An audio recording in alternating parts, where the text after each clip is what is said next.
My name is Ash Gonzales, ASH, short for Ashley, and Gonzales with an S at the end. How do you spell Ashley? ASHLY. Okay. Tell us how you got into art. Fell into it in high school. I was going to be like an architect, draftsman kind of, but then my drafts teacher threw me into art class. So I stayed in that, and then that's where it basically began. And what kind of art did you typically start with? Classical. Okay, what does that mean? Renaissance work, portraits, painting. Studied a lot of classical artists like Leonardo and Raphael and all that jazz. And I thought that's what I kind of wanted to vibe into, work at museums and stuff. But I also loved comic books. And I grew up with Alex Ross and all his work back in the 90s. So I kind of wanted to make a vibe, a mesh of that. And was going into college, I kind of changed my avenue and wanted to do animation, computer animation, thinking, it would be cool to work for Disney or Pixar and all that. So I went to Art Institute of Houston, graduated from there. They kind of like threw me as like, oh yeah, you want to do comic books? Do animation. So they kind of swindled me into doing that. But then once I graduated, it was kind of hard to make ends meet. So I decided just to paint, just go back to my roots and paint. And kind of kept falling into things. And fell into doing Comic Cons with all the paintings that I did. And that's how I kind of fell into now. Back in 2019, I was still doing a lot of celebrity covers for a lot of clients, and I just decided to contact Upper Deck just with an email and sent them a couple of things. Somebody from Upper Deck contacted me back, and then we started vibing back and forth, and then he gave me the first card set was Marvel Masterpieces. And I decided I'm going to take what I did, same skill, same quality with my covers, and put it on cards and see where that goes. And it turned out pretty well. And then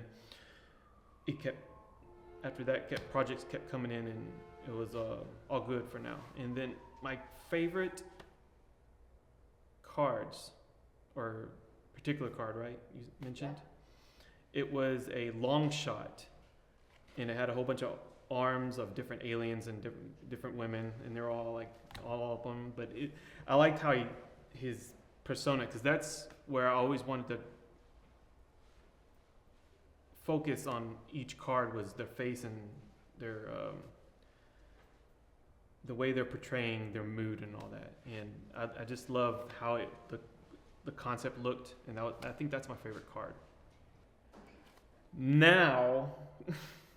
As of now, it could probably take up to an hour to 8 hours, give or take. Like when I started, things were different, and I could probably pump them out like every hour, but not anymore. It's just depending on how much goes into the card, it could take varies. Time varies. Mostly, I think anything Venom I do, it pretty much gets a lot of recognition, and any females I do pretty much take any recognition. They're sellers. No men sell. That's the Instagram reel right there.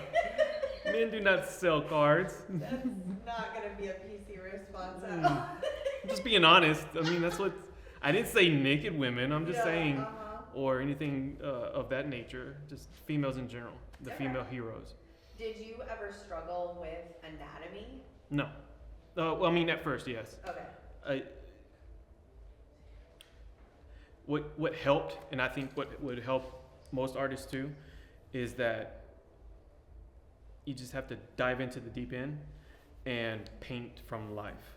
Because that was the big hurdle that I had to get over from high school to college. In college is where it really amped up, because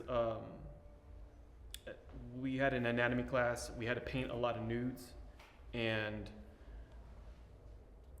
we had to do them in a time frame from 5 minutes to 15 minutes to 30 minutes, and to do a bunch of them in crunch time, that really speeds up the part of the brain that helps in that, and also seeing how the muscles fold over the bone and the skin folds over the bone, and it sounds really morbid, but that's just how you see how your arm bends and you see the skin fold and the muscles contract and flex, and once you see that and you put it in the muscle memory, it really helps. The length, that's a big thing, where because if you look at somebody from junior high or younger and they got long arms, but I'm just being artistic. You get that whole correction, but you get to see the structure of human. How long does a piece like the one behind you take? Also varies. The quickest I've done is a day. The longest I took was 2 weeks. One piece. Yes. Like the Tron back here, maybe 3 weeks tops. And what inspires your art pieces? It's usually the design, and the concept, and the mood, and the feeling that when I saw the movie, of that scene, is really probably what captured me, and I wanted to capture that scene and always have it either in my possession or just always want to look at it, and how that scene, how I felt when I saw that movie, and usually what comes up and makes me want to paint it, make it more artistic and stuff like that. Is there a dream job for you? I'm usually living it right now. And, I usually take life as it goes because you never know what might happen. But right now, I'm really happy where I'm at, artistically, and because before, usually trying to find ends meet, and you're really not happy where you are, even though you're being a graphic designer, but you something keeps gnawing at you to you want to do this, and you keep getting the vibe of the starving artist. But it's I think it's that grind that pushes you, like Rocky being in the gym, in the gritty gym, not the Rocky 3 fancy gym, that keeps you wanting to struggle up and climb the mountain. I feel like we talk to a lot of artists who don't see the talent that everybody else sees. Like, you couldn't pay me $1 million to recreate any of these, right? I just couldn't do it. Do you ever struggle with that imposter syndrome of I don't see the talent that other people see?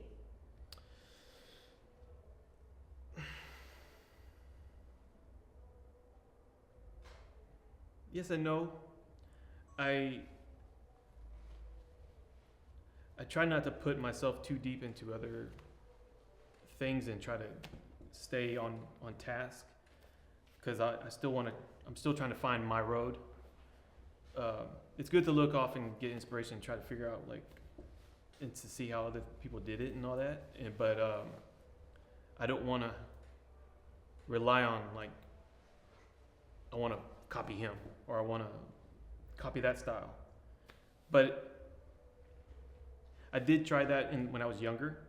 I wanted to take this style, and mesh it, and because that was the toughest thing, to try to find something that you could be known for. Because when you think of an Alex Ross, you know what that is, or a Del Otto, you see it, you know what that is. Even Michelangelo, even the classics, or Renoir, or Monet, and I think that's. Next question. What are they, the proverbial they, what are they going to remember about Ash? Oh. How would you want them to describe, a Michelangelo or a Monet or a Renoir? How are they gonna, Renoir. How are they gonna remember you? What are you gonna be known for? Now that's a tough question, because I'm trying to. He has this grand question, which I like, but it's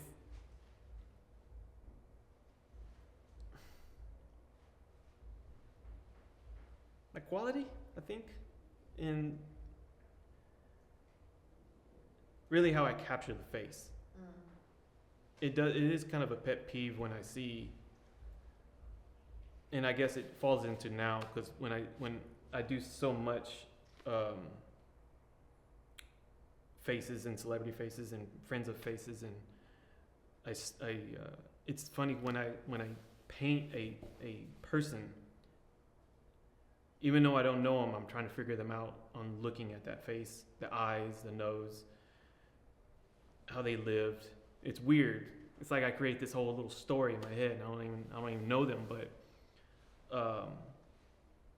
actually that happened with a portrait that I did of my grandma, and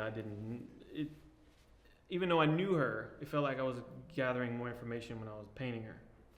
Each wrinkle in her face, or a little color speck in the eye, and I think just a really good painter. I think that when it comes down to it. I like it.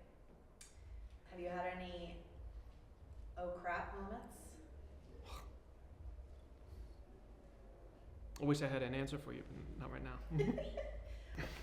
Any portrait, you might lose a lot of doubt on what you're doing in the moment. It's like a huge roller coaster.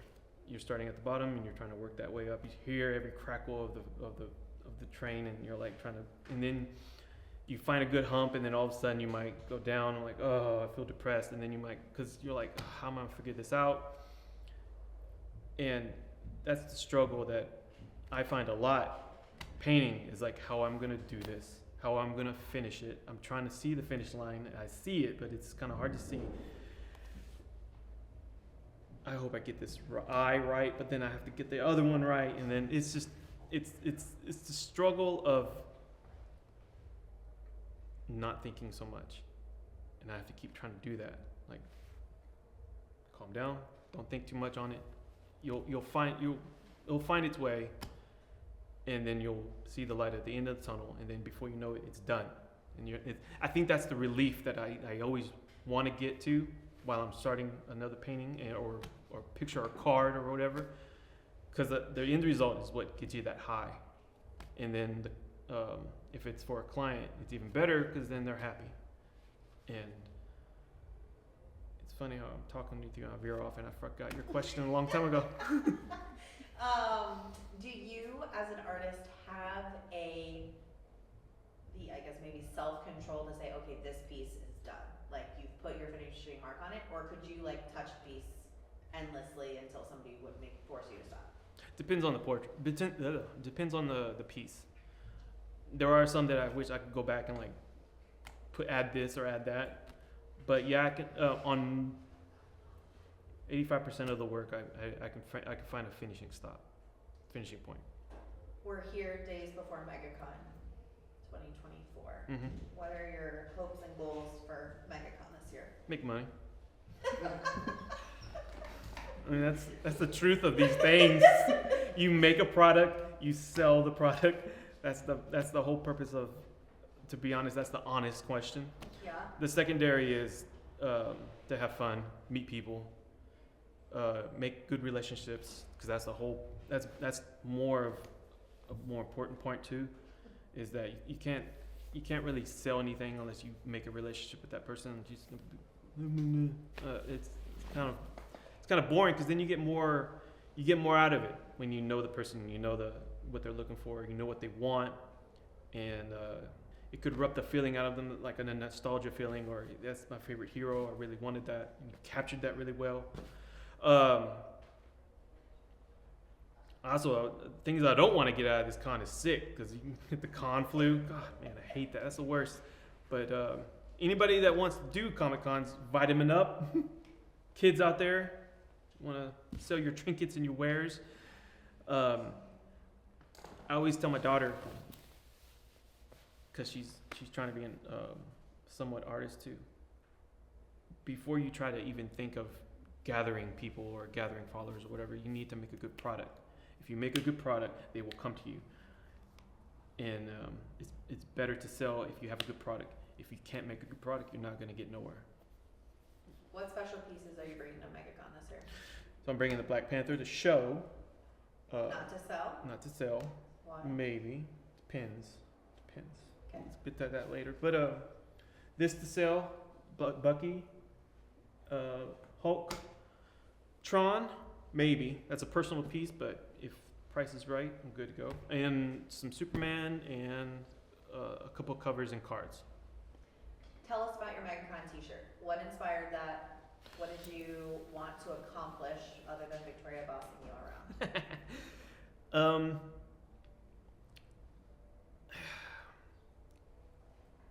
I wanted to make a combination of things that I got when I lived here at the time, and I guess the feeling of Florida. So I tried to integrate some palm trees, which was your great idea of doing a mohawk, and I like that. So I tried to intertwine that. There was one of my favorite coasters was Mount Everest at Animal Kingdom, so I wanted to do that and flare out how the part flares out at the top. A skull, of course, of the logo, and I thought the spider looked really cool. I guess I got that from Texas because most spiders there are just gigantic. There was a lot of lizards here, but I didn't want to add that. But I thought the spider looked really cool. I was going to do a Black Widow or Spider-Man to make it more comic booky, but I just for some reason wanted to add a spider and a comic book, just skull reading a comic book and make it more relatable. If there was a remake, I would like to do the Shadow. I don't know why. I like the Shadow. I love that movie for some reason. With the name escaped me. What lurks in the hearts of people, man? The Shadow. The Shadow. God, you know the hit line. Alec Baldwin. Man, I love that movie I know it's kind of, but it was just made really well, I think, at that time, and gave off a good vibe with the Shadow. So, if they remake it, that would be a cool artistic, doing the posters and all that jazz. That would be pretty cool. Because I got a couple of covers that since he's signing, I'm doing a couple covers for him. So. Cool. Cut.